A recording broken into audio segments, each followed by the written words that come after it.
Welcome to the Busy Guy Show. My name is Vince LoCascio, and I'm a busy guy. I've got another busy guy here, Phil Barrile. Phil, welcome to the show. How you doing? Thank you, Vince. Thanks. As busy as you are, I appreciate you taking time out of your schedule to be here. Well, I squeezed it in. All right. Phil, you're a guitarist and leader of Eden Music Group. Correct. Can you tell me, what are you going to be when you grow up? I don't plan on growing up. This is it. This is it. Playing music, that's it. That's my plan. Well, obviously you're a musician and you've got Eden Music Group, but you began your career in 8th grade in garage bands? No, actually, 8th grade, I took piano lessons. So it started on piano, and I loved it. I took off. I got into reading, all those things, lessons. I loved it. And then when I was 12 years old, the Beatles came around. They were on the Ed Sullivan Show, which Changed the world. Changed the world. Everybody got tired of watching the plate spinners on Ed Sullivan. And I do remember that. And in came the Beatles and music and garage bands and stuff like that. So I immediately wanted a group. And at 12 years old, the challenge is finding other people who want to invest the time and meet and practice. And I always loved that part. And no one showed up for it. So what happened is I developed I got a group when I got into high school. That's when things changed. Then I found others who were interested in similar things because your scope widens when you enter high school. There are more musicians, more people. And we had our first garage band. And I can remember we played at Foreman High School. Nice. Remember Foreman High School? Do. Okay. We had a former governor that went there. Did you? Rod Bagoya, I say, buddy. Oh, okay. We won't mention him. No, I just did. So we did our first gig there when I was 12. And then, a few garage bands. I ended up having a garage band called Brass Tacks, which had one of the members from the Buckinghams. He was the lead singer in the group. He left the Buckinghams because he went in the Army, Vietnam, I guess. Came home. Thank you for doing that to him. Yeah. Came home, was out of the Buckinghams, and fronted this group. So I was a member of that group when I was a teenager. So that was. And all along, you played many of the circuit, the places at that time were, as far as the Aragon you were at, that happened a little later. All that circuit, if you want to call it. Yeah, then after my teenage years with this garage band, it developed into another garage band, Eden Rock, and we had some pretty good success with that group. That was around the time when Styx was around and Survivor or Ides of March, they were around at the time. Ronnie Rice. And the other group that you had mentioned earlier, the 4 Days and a Night. Yeah. Those groups. So we had a nice following back in those days. And during those days, there was many more venues to play than there are now. I mean, just the high school dances themselves. Sure. Well, there were fewer choices. There were no video games to play. TV was minimal. Radio was okay. Nobody had cell phones? Nobody had cell phones, so they looked for things to do, and on the weekends they would have sock hops at Lane Tech or Gordon Tech. They would have sock hops there, and lots of... I say Lane Tech, too, that's where... Right. Somebody I know. Me and Johnny Weismuller went there. Yeah. Different years, though. Right. So this carried on from the garage band level, then you took it to another level where you're playing places like the Aragon? Right. We played the Aragon quite a few times, and I got to meet quite a few musicians at the Aragon, actually. I can remember playing there once and on the bill with Mitch Ryder. Remember Mitch? And the Detroit Wheels. And Detroit Wheels. So he came into town. We had a gig at the Aragon, and our manager, Myron Ehrlichs, said, okay, we were in the dressing room with Mitch Ryder, and Myron comes in and said, hey, let's go to the Kinetic Playground down the block. There's this group that came in from England, They're called Led Zeppelin. Is that So, right? so we go in there, and we're sitting on the floor listening to No kidding. Led Zeppelin. We had no idea, how big they would get, but that kind of sparked their thing. But Chicago was always a really cool music place. It was a hub. Well, that's what I'm finding out. I mean, you mentioned, I didn't read it obviously yet, but if you want to tell me about this book, because Right. Chicago, I mean, a lot of people think it's just the blues came out of here, but from what you're telling me now and reminding us all, Well, there was many different types of music going on. It stimulated a lot of musicians.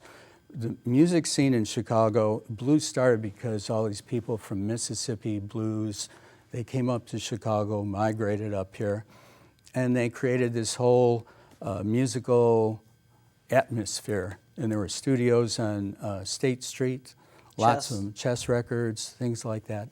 And they actually influenced the world. So that fed into Europe, England, and if you interview the Rolling Stones or anyone like I that, know where you're going with this, but yeah, they were influenced by Chicago. So Chicago played a very important part in the development of music. I thought you were going to tell the story about how when they came here, they wanted to see Chess Records. They wanted to get noticed, and some cop who obviously had no idea who they were, get off the street or something, because they were trying to get attention and nobody paid attention. Yeah. Look at them now. Yeah. So you talk about tell me a little bit about the book then. Oh yeah, this book, I didn't write it, but I got a phone call from Dean Milano, very nice guy. Actually, he's a musician as well, guitar player. And he called me up and he said, hey, do you want me to put your group in our book? And I said, well, what's the book about? And he said, it's about the music scene in the 1960s and 70s, which you were part of. Eden Rock, that was our thing. So here's And it's a book. called the I want Chicago you to have Music it. Scene. Well, thank you. Yeah, it's the I'd really be Chicago honored if you Music Scene. autograph it for me. Oh, sure, certainly. I'll put my X Please. in there. I'll put my But X there, in there. I mean, Chicago really was, and it wasn't just like I said, blues. I've got it written down. Country, western, all kinds of things. Folk, the Old Town School of folk music. So right. it was a mecca of music, Oh, yeah. right? Back in For all those different days, before Rush Street, it was actually Old Town that was happening. And in Old Town, every other storefront, instead of restaurants and whatnot, every other storefront had a band. And it was very interesting. You'd walk out of one place and The Quiet Night, was that there? Or Quiet that Night, I Lincoln? think, was there. The Yeah, Earl of Old Town, many right. places. Yeah. So that, but just so we can move along, but you did some gig, if you want to call it, as a studio musician? Well, that happened in the 80s. Oh, I It just was skipped very like, what, popular. How many decades there? A couple. One. Yeah. One decade. But I decided to take guitar seriously after my garage band days. And I thought, okay, I'm maturing here. I'm going to have to figure out how to make a living at this. And not that we weren't, but we did pretty well with the garage band thing. But then the challenge was, you're going to have to really learn the instrument and know how to read, know theory, know everything. So I kind of poured myself into that, the study of guitar. Studied with a lot of great teachers. One guy in particular, Richard Pick, was a composer, classical. I studied with him, took his whole course. So I actually got my master's studies in guitar from Richard Pick. That's interesting because you took it to another level. You didn't just hey, Well, I got took it as a seriously. hobby. I had to, right. Wow. Yeah, that's what you had to do. So then I was qualified to read music and walk in, and I knew a variety of styles. So if they wanted something that sounded a little classical, I could do that, or blues, I can do that. And that's what you need to do.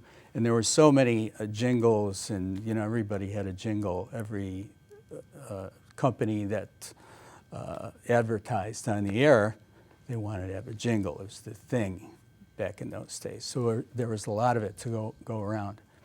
And then it moved out of that phase, and the studios ended up closing, and there weren't as many jingles, and the whole thing kind of moved into another era.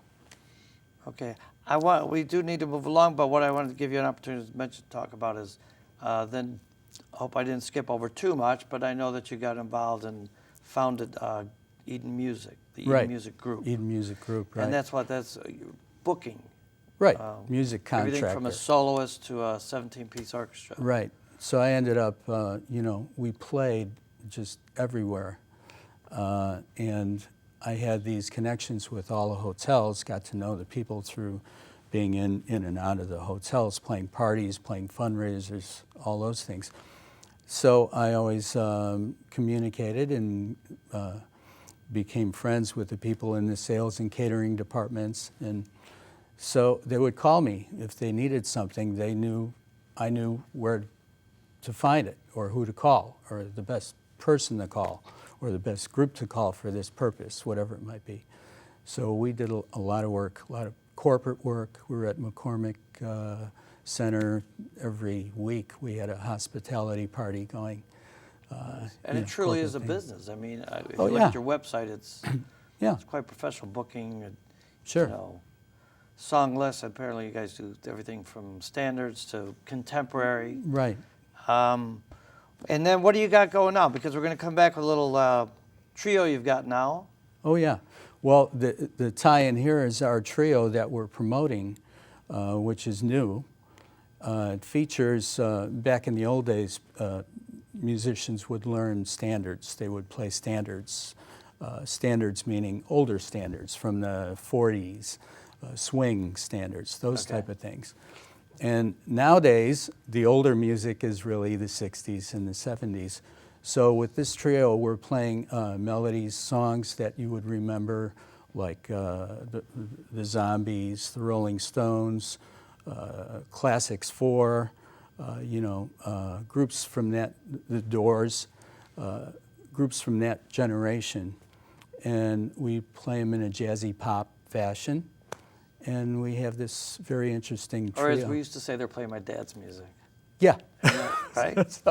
Well, we're going to show a little video of, you got a CD there for me too? I do, yeah. This is something we had a lot of success with in 2005. These were TV hits from a group that we had called 3 Generations of Rock. It's because it featured 3 people of different generations. I was the oldster. And how'd you figure that one out? Then we had the middle guy, Wally Swatley, fabulous vocalist, singer, and then my son, Michael Barrile. Nice. And the 3 of us collaborated, wrote these songs. We wrote 12 songs. And Ryan, actually our percussionist, played in this band too. And music is the common thread. That's it. Yeah. For all the generations. Yeah. So we had a lot of success with that on TV. They played them on all the soaps. They picked up on it, and we were on TV just about every other day with. You're on TV right now. What are you talking about? That's true. That's right. All right. When we come back, we're going to show that little video, Phil. Okay. About to show what you're capable of, or what Eden Music can do. Mm-hmm. And then after that, we'll come back and we'll have the trio. Beautiful. All right. So thanks for watching. Here's the video. Thank you. For Eden Music. Great.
Welcome back to the Busy Guy Show. I'm Vince LoCascio, and I present to you the Phil Barrile Trio. Gentlemen.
Nice, very nice, gentlemen. Welcome, Nick Bisesi. You got it. Thanks for being on the show. My pleasure. Just tell me a little bit about what's going on with you that you want to talk about. You're teaching at Elmhurst College. I do teach at Elmhurst College, yes. I'm also very excited to be in this group with Phil, this new trio here.